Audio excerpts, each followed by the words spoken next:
நீங்கள் பார்த்துக் கொண்டிருப்பது உங்கள் விஜய். அப்பா தமிழ், அம்மா வீட்டில் தனியா இருப்பாங்க. மீனாட்சியை பார்த்து தான் நான் கிளம்பிடுறேன்.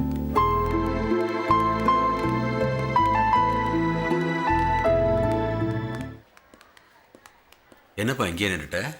இந்தாங்கப்பா. ஏன்பா நீ உள்ள வரலையா? இதாங்கப்பா, நீங்கள் போய் கொடுங்க.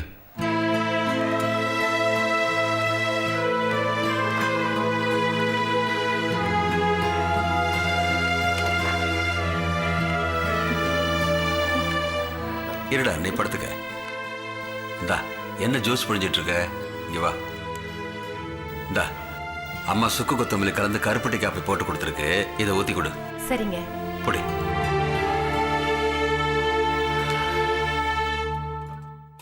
இப்ப எப்படி இருக்குமா? என்ன மன்னிச்சிருங்கப்பா. அதை விடுறா. இப்ப உனக்கு உடம்புக்கு எப்படி இருக்கு? பரவாயில்லப்பா. சாரிப்பா, உங்க எல்லாரையும் நான் ரொம்ப கஷ்டப்படுத்திட்டேன். அதெல்லாம் ஒண்ணு இல்லம்மா. ஏற்கனவே உடம்புக்கு முடியல. இந்த நேரத்துல நீ எதுக்கு இதெல்லாம் யோசிச்சுட்டு இருக்க? ரிலாக்ஸா இருமா. என் மேல உங்களுக்கு கோவம் எதுவும் இல்லையே? சிச்சி, ஒண்ணு இல்லடா. எங்களுக்கெல்லாம் கோவம் தான். எவனோ ஒருத்தனுக்காக எங்களெல்லாம் தூக்கி எறிஞ்சிட்டு சாவ துணிஞ்சிட்டல. ஏய், அவளை இப்பதான் எழுந்து உட்கார்ந்துட்டு இருக்கா. அவகிட்ட போய் சண்டை போட்டுட்டு இருக்க. வாய மூடு.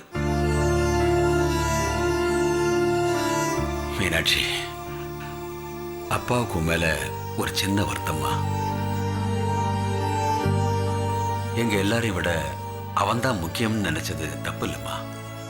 ஆனா அதை அடையறதுக்கு நீ தேடின வழிதான் சரியில்லை. நீ எவ்வளவு தைரியமான நேர்மையான பொண்ணு. அப்பாவுக்கும் அண்ணனுக்கும் ஏதாவது பிரச்சனை வந்தா நீதான் எங்களுக்கு அட்வைஸ் பண்ணுவ, ஆறுதல் சொல்லுவ. நீ இப்படி ஒரு காரியத்தை பண்ணலாமா? உனக்கு ஏதாவது ஆயிருந்தா காலத்துக்கு நாங்க அழுதுகிட்டு தானே இருக்கணும். மீனாட்சி, நீ அவன் மேல ஆசைப்பட்டதும் அவனை கல்யாணம் பண்ணிக்கணும்னு நினைச்சதும் தப்பே இல்லம்மா. என்ன பொறுத்த வரைக்கும் பொண்ணு பார்க்க வந்த அன்னைக்கு அவன் ஏதோ கொஞ்சம் கோவமா நடந்துக்கிட்டானே தவிர மற்றபடி அவன் ரொம்ப நல்லவன் தான்மா. நீ நல்ல பையனை தான் செலக்ட் பண்ணிருக்க. ஆனா அதுக்காக நீ என்ன பண்ணிருக்கணும்? நாங்க வேண்டான்னு சொன்னதும் நீ சண்டையில போட்டிருக்கணும். அவன் தான் வேணும்னு பிடிவாதமா நின்று இருக்கணும். அதை விட்டுட்டு இப்படி ஒரு காரியத்தை பண்ணதுதான் அப்பாவுக்கு வருத்தமா இருக்குமா? தப்புதான்ப்பா. நீங்களாம் எவ்வளவு கஷ்டப்பட்டிருப்பீங்கன்னு எனக்கு புரியுது. அண்ணா அப்படி பேசினதும் கோவத்துல என்ன பண்ணணும்னு தெரியாம அப்படி பண்ணிட்டேன். இப்ப யோசிச்சு பார்த்தா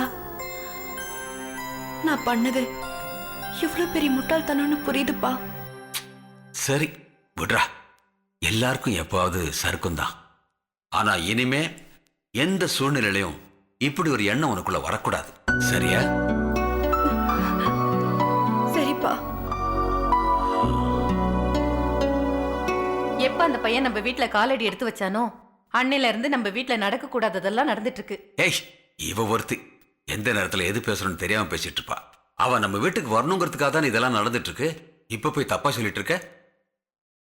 அப்பா, அண்ணா வரலையா? வந்திருக்காமா, வெளிதான் நிக்கிறான். நான் அண்ணனை பார்க்கணும்ப்பா. சுதா, அண்ணனை கூட்டிட்டு வா. ஜூஸ குடிமா. இந்தா, குடிமா. அண்ணே, அப்பா கூப்பிட்டாருண்ணே.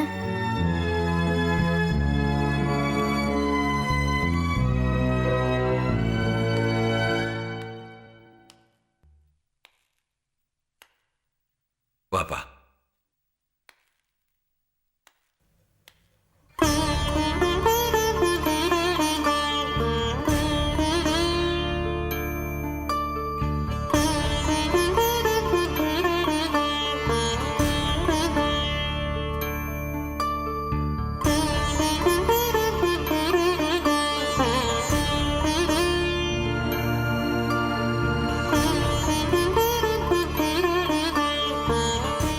என்னப்பா, ஏதாவது வேணுமா? அண்ணே, என்ன மன்னிச்சிருங்க அண்ணே. எப்பா, தயவு செஞ்சு அவளை என்கிட்ட பேச வேணாம்னு சொல்லுங்கப்பா.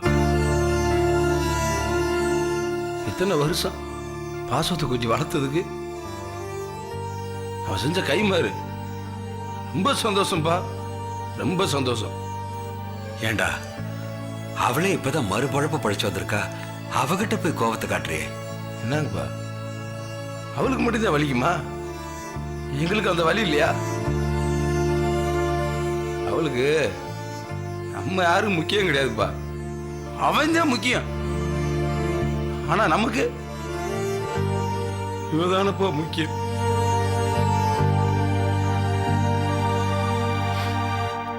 இவளுக்குண்ணா 10 நிமிஷத்துல போய் சேர்ந்துருவா. காலத்துக்கு அழுதுட்டு இருக்குது யாரு? அத போய் அழுவானாப்பா? நாம தான்ப்பா அழுதுட்டு இருக்கணும்.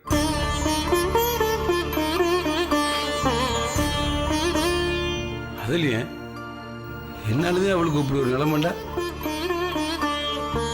நான் எப்படிப்பா விட்றா. இவளுக்கு மட்டும் ஏதாவது ஒன்று ஆயிருந்தா, இவ சாகுறதுக்கு முன்னாடி அடுத்த நிமிஷமே என் உசுறு போயிருக்குப்பா.